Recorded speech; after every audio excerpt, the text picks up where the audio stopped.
Hey, it's Amy Shaw, the Soul Whisperer here. I am still a practicing shaman in the Austin, Texas area, and I haven't made a video in quite a while. I'm feeling the urge to do that again, as well as to write. So I thought I would take some time just to talk a little bit about this idea of emerging in a post-pandemic world. I'm definitely going to write about it. I think my writing is going to be a lot more philosophical and spiritual and maybe more for general audience that, people that are interested in that. Um, this video, although it's in a similar vein, I want to talk a little bit more personally, I guess, what my experience has been the last couple years dealing with COVID and where I've been, why I haven't been making videos, and what I'm hoping for the future. Let me start off by saying that initially, I think I may have made some videos initially when COVID came along. I don't really remember if there was just a lot of ideas in my head, a lot of things I was expressing, questions I had, answers I thought I had, and all that kind of stuff. And I know that I made a lot of videos, probably 20 videos, and I ended up not uploading any of them. I don't know why I didn't. I don't really know. Those videos are probably still, well, they are still on my hard drive because I haven't gotten rid of them. Although I did have a computer crash in the last, just a lot has happened. Like if I really stop and look back on the last 2 years, it's almost been 2 years since the COVID lockdown started. If I really look back on that, man, it seems like I've been absent and sedentary and not doing much, but in reality, life has dramatically changed for me in the last couple of years in so many different ways. I mean, even my family constellation has undergone a lot of changes. My grandma died. She was in Arizona, and so there was a lot of back and forth between, Texas and Arizona, just helping her in that dying process and then settling everything once she did pass away. And it's been a lot of stuff. I have new grandbabies, another one due in January, close family members that have definitely become more in the periphery and not as, a part of my daily life as they were, and just a lot of changes. Also, at the time that COVID came, I was 2 solid years into the 3-year advanced initiation program through Foundation for Shamanic Studies.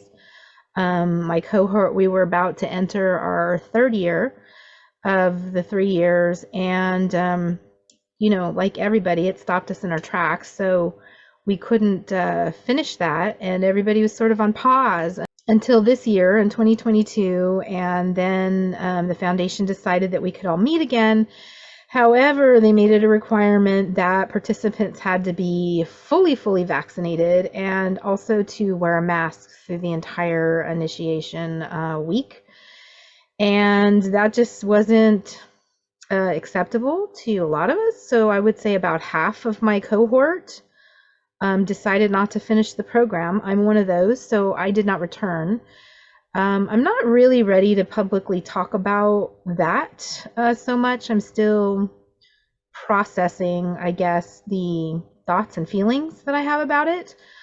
But ultimately, at the end of the day, like all things work for the good, and so I'm okay with that. It's just the reality that I won't be finishing that, and I'm really grateful for the 2 years. They were solid. I learned a tremendous amount. In the last couple of years, I've had the opportunity to study with a Mongolian shaman, and that's been amazing. I've learned a lot.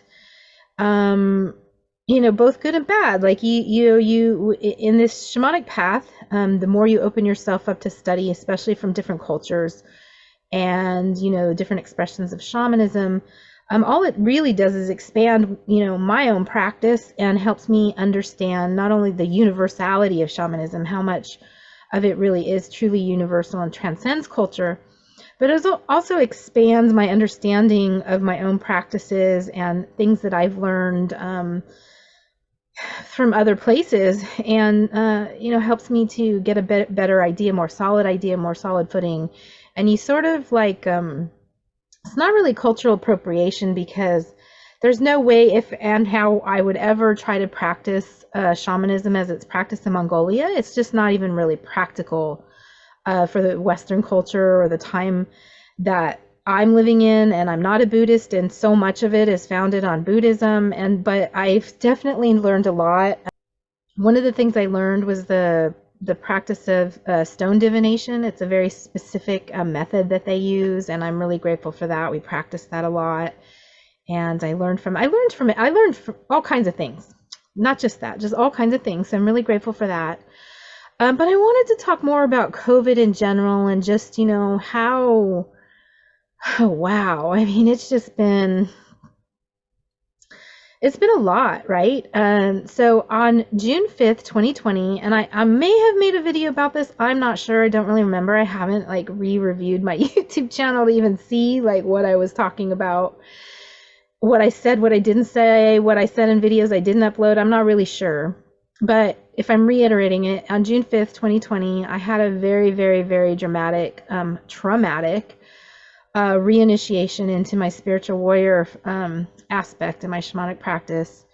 And it wasn't, I mean, it wasn't, I remember the date, it's burned into my head because I, involuntarily fell under spirit and was sort of dragged into this horrible underworld place and shown, what was happening spiritually at that time. It was very traumatic, and I just, yeah, it will forever be etched into my mind. And I came out of that with a renewed sort of compulsion to really get to battle. And so the nature of my shamanic work also dramatically changed with that experience. After that experience, at the same time, I was also going through another sort of initiation. I won't get into that here really right now, but so I was going through a lot of stuff internally within myself, in my own path, in my own shamanic practice. And going through that June 5th experience, it really stopped me in my tracks, essentially, in terms of like doing direct shamanic work with people. And it changed the nature of my work to a different level and much more intense and much more in the spirit and much more, I like to think of it like I was really in the shaman's cave, which essentially was what I was, the last 2 years have been like for me in the shaman's cave. Now, initially when COVID, first hit and the lockdowns first started, we went through that first wave where nobody could go anywhere or do anything, and we all had to stand in line to get groceries or go to the store, right? All that kind of weirdness. That didn't happen too long, but it sure felt like it was a lifetime, just like trying to get through that dystopian nightmare, right? But I got through that, and then people were reaching out to me and wanting shamanic work. And a lot of those people I was seeing initially in person here locally had suffered COVID. They had already had it. And so they were coming because they weren't feeling quite right. They so-called had recovered, but they didn't feel like they had recovered. They were still struggling with depression, with fatigue, sort of, a lack of, a lack of motivation, even suicidality.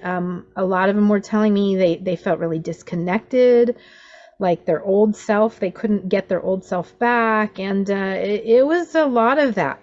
So I saw several clients initially that were like that were in that state. And I was really grateful for that because it allowed me to start familiarizing myself with the spirit of COVID and to kind of prepare, to get ready for it on a deeper level, more spiritual level. And I after seeing those initial clients, I just sort of, things sort of fell. Anyway, I don't know exactly what happened, but people just slowly stopped contacting me for work. And then the few that did, it was like really intense work, and I didn't feel I was in a place to manage that at that time. So, I kind of referred them elsewhere. And I really put a lot of boundaries around myself and just sitting in the shaman's cave and doing this really intense spiritual work on a different level, in a different plane. than doing in-person work. And so that was really my focus. And I'm going along and, just kind of settling into this new normal, I guess you would call it.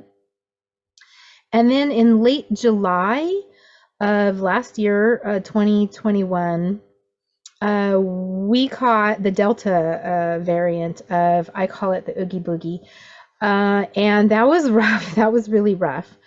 Uh, I don't know if I talked about that or made a video about that either. I'm not really sure. I've talked to so many people about this and my experience of it that I don't really remember. But I'll just go ahead and talk about it again. It's interesting because I had already had experience working with the spirit of this thing just from the clients that came to me initially early on. And then when it came to my house, it actually came about a month before we fell sick and, tested positive.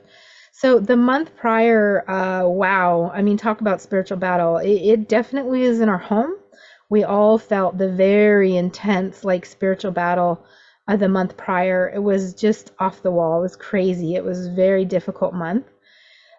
Even to the point, like, my son, he lives upstairs. That's another thing that really changed too, is that he started driving. And so he and I, if you've been watching my channel or are familiar at all, we used to make videos together in the car when I would drive him to his autism group. And not only did he stop the autism group, but he started driving. So he has his own car now. So we rarely go anywhere together anymore. And he's also been seriously dating a woman that he met in his autism group. So they were on and off again for a while, but they've been very, very seriously engaged as well. So that's another big change that sort of happened for us. But that month before COVID, the Oogie Boogie actually totally infected us. It was really rough. And I really experienced, like, firsthand the spiritual battle and the intensity of the spirit and the malevolence and what it was doing to us, each one of us individually and also as a family unit, the conflicts, and just, it was intense. And one of the things I noticed that it did to me personally, physically, is it just wore me down. Like, I had insomnia. I couldn't sleep for, I would say, the 5 or 6 days before it finally, like, came and really infected me. So it was like it knew it knew we were going to be the next targets, and it wore me down physically, so that my immune system was weak. I was tired. I hadn't gotten enough sleep, and I got sick.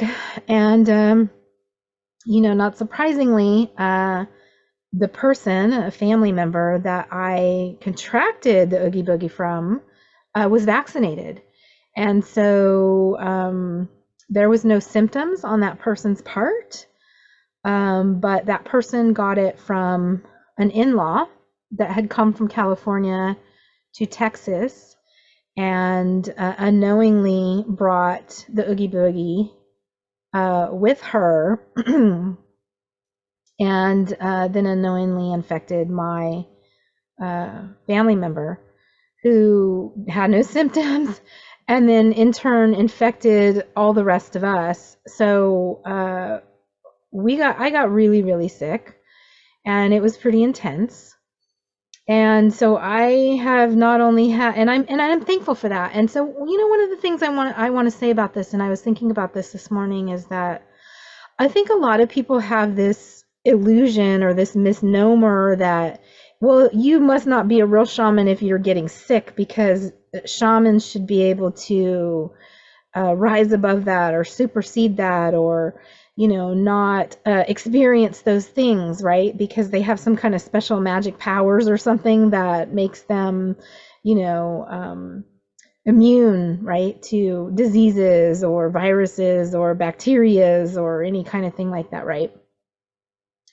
I actually think it's totally the opposite. I think that as shamans, like, we're expected to go through all the things, like all the things. And it's really hard. Like, if I hadn't had those initial experiences with those clients that came to me and had suffered through COVID and were having these side effects even after the virus had supposedly cleared their body, If I hadn't had that experience, I wouldn't have been prepared myself, and I wouldn't have recognized when the spirit of COVID came to my house a month before we actually became fully infected with it. I wouldn't have recognized that that's what it was. I would have known that it was just some sort of malevolent spirit, but I wouldn't have known specifically that it was the Oogie Boogie spirit.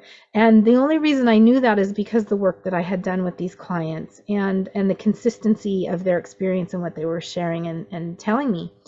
But there was another level to it that I had not been able to experience through these clients. And that was the true spiritual battle. That was the true nature of this spirit, how it descended on my household a month before we actually got infected, and the havoc that it wreaked, and how difficult it was to actually get rid of it.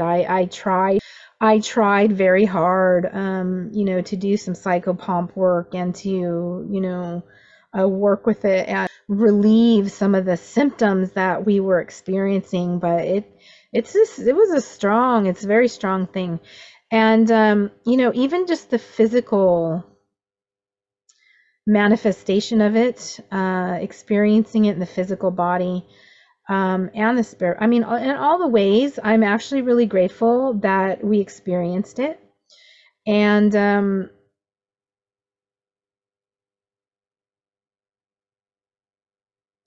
I think ultimately shamanic people are required to go through these things.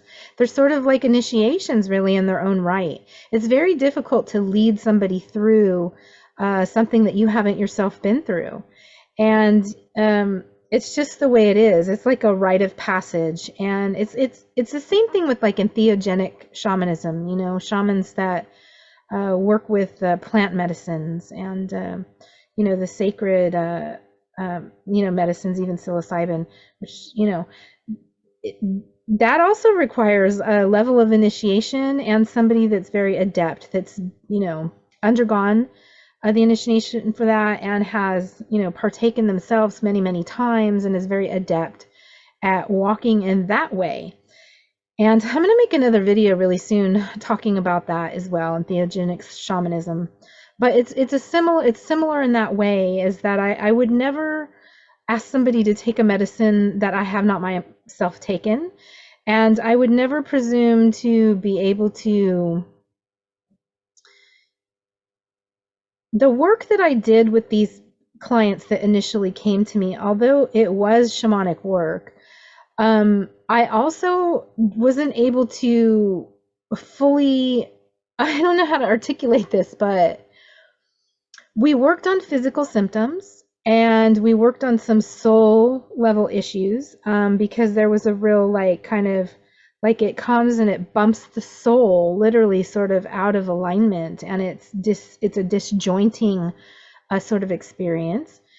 And I got that from these clients, and I worked with them on that level, like sort of just bringing the soul back into alignment. Some soul retrieval actually was necessary in these cases. But in terms of like a full shamanic understanding, I didn't have that at the time, and I knew I didn't have that at the time. Going through COVID was necessary for me to gain that like full understanding of like seeing this spirit in my face, experiencing it on all the levels. So I'm actually really grateful for it. We may have contracted the Oogie Boogie actually 2 or 3 and possibly even 4 times in the whole course of the last 2 years. I actually suspect that in December of 2020, which would have been 2 years ago almost, well, today is November 3rd, so it would have been almost 2 years ago, and it was prior to when they say the first case came to the United States. But Jared got real sick, and he had all the symptoms that we would later discover were Oogie Boogie symptoms. And he even went to the emergency room. He had really difficulty breathing. He went through his entire nebulizer asthma treatment. His whole year's worth of prescription he went through in a week. That's how difficult it was for him to breathe. and he had all the classic symptoms. He's really, really sick. He went to the ER, he had a fever, all of that, and he was negative for flu, he's negative for strep. Um, they didn't know what was wrong with him. They said it's some kind of virus, just go home and write it out. I mean, they didn't even really give him anything. So, and there was no COVID test at that time. So, I mean, we suspect strong, and my husband and I also got sick. Not as sick as my son did, but we also got sick, and it was sicker than I had been in years and years. Still not as sick as I got with the Delta variant, though, but it was sick enough to have us in bed for a few days, which is extremely rare for me. So I suspect that we may have even caught the initial variant of that in December, possibly. I don't know. But for sure, confirmed in late July, early August of 2021. And it was pretty intense. It took me a good solid 2 weeks to even start to begin to recover. And I still probably am not fully recovered from that. It's really, everything's changed. Just everything's changed. A lot is different. Just overall, so much has happened. And the whole experience of just all of this has really changed.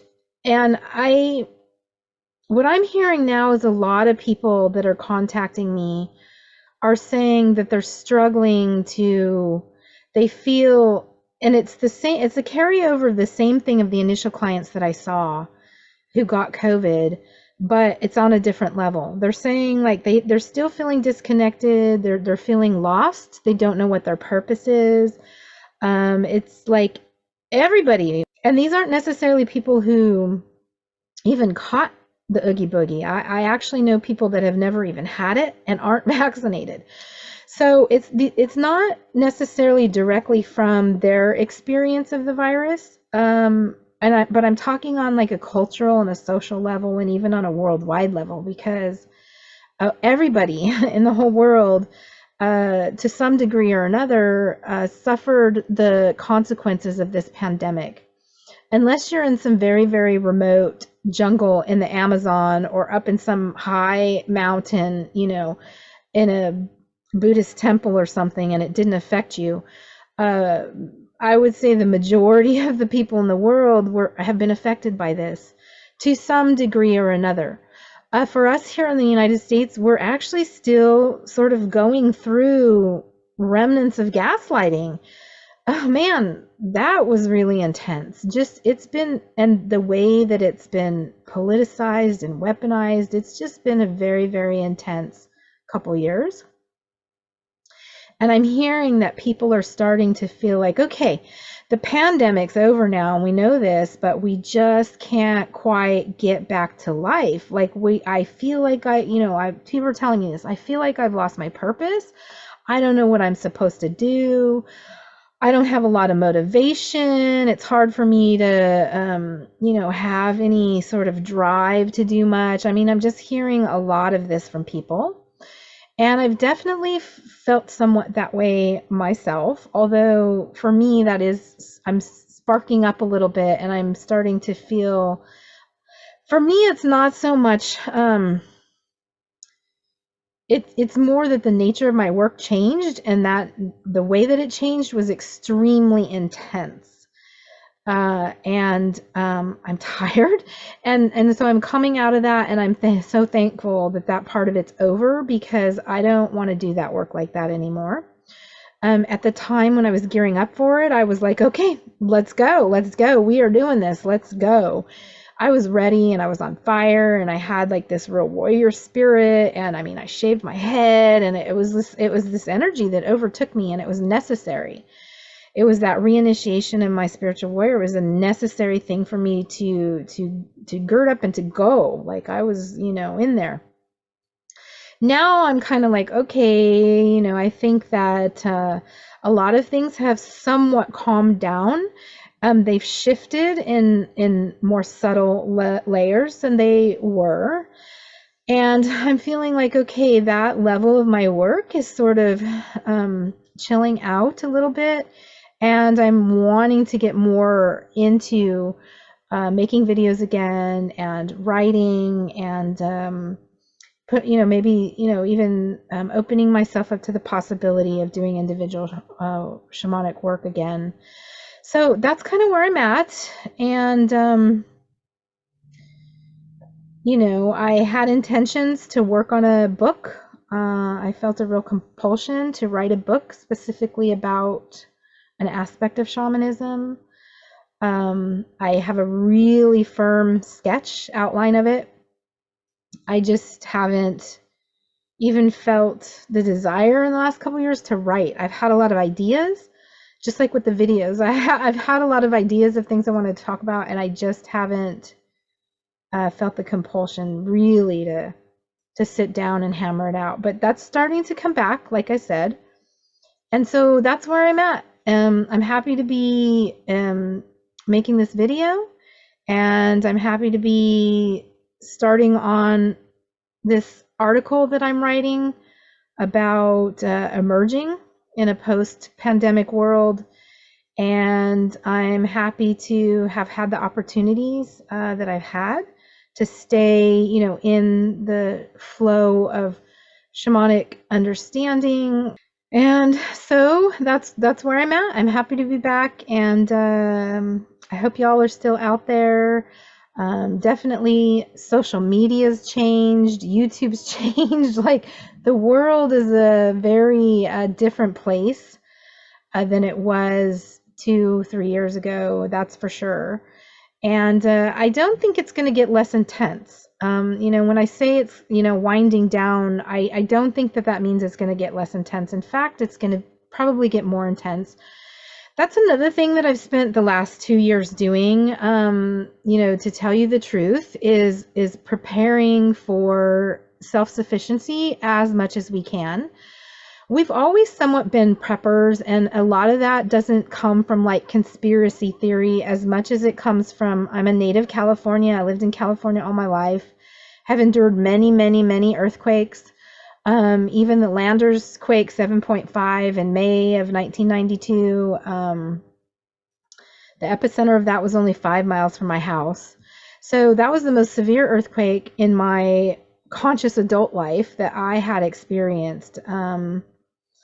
And it was pretty intense. We went several days without water, quite a while without electricity. And so that's all, being in California, the big one is always in your mind. And so you're always preparing for that. So I've always had that in me, this idea of preparing.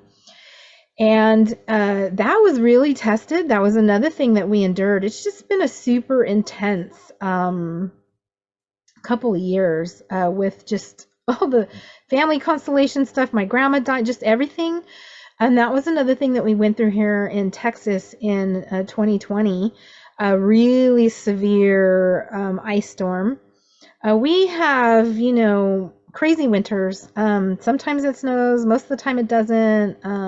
We have a lot of ice, icing over, as a lot of states do. But this particular time, it was a lot.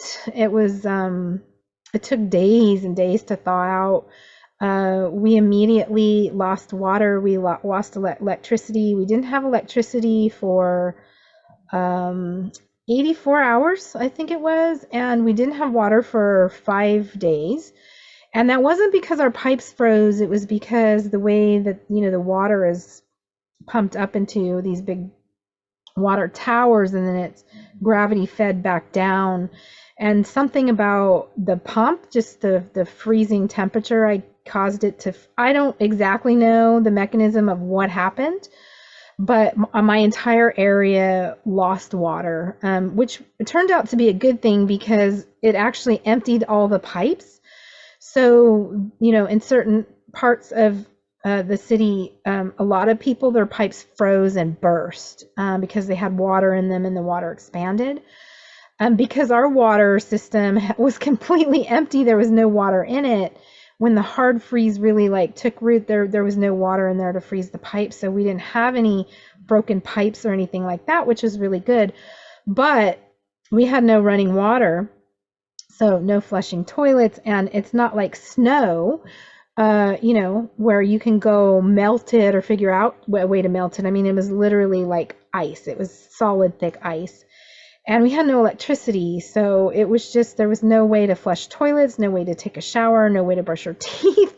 And it was all over the city. And 90% of my neighbors couldn't even get out of their driveway. Their tires would just spin in their in their driveway. They couldn't even get out of their driveway to go.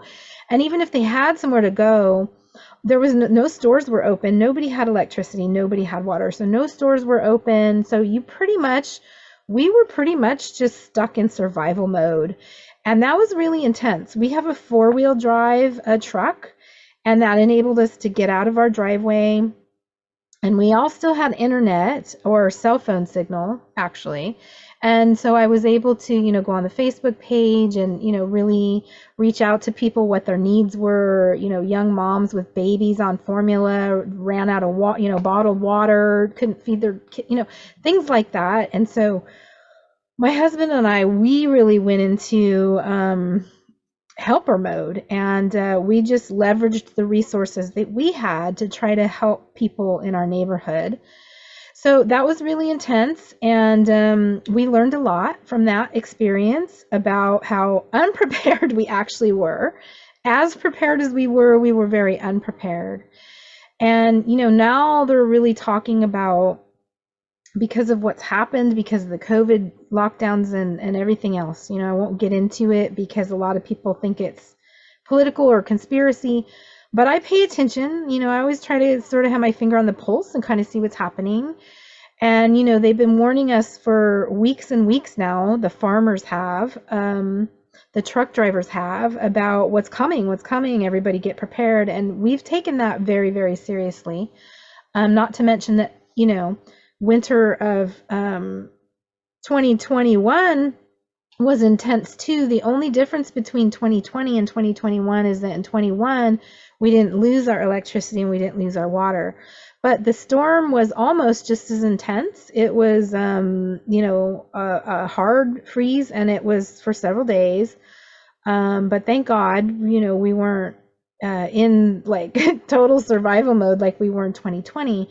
But here we're coming again, and here I am in Austin, Texas, and a major storm. They're saying we're on tornado watch tomorrow for several hours, and in the spring of this year, we had really serious tornadoes all around the periphery of the area. So it's just been a really, really intense time.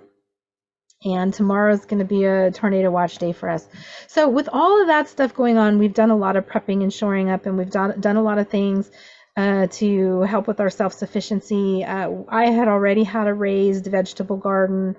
That's been, but unfortunately with the hard freeze, and then we had a very, very, very intense hot, like unusually hot, triple digits for months, summer. And so a lot of the things that we had planted, fruit trees and vegetables, and I mean, even my sacred, my white sage and my medicinal and sacred plants that I had planted died. A lot of it died. In fact, really the only thing that survived is the 2 pomegranate bushes. They're doing really well.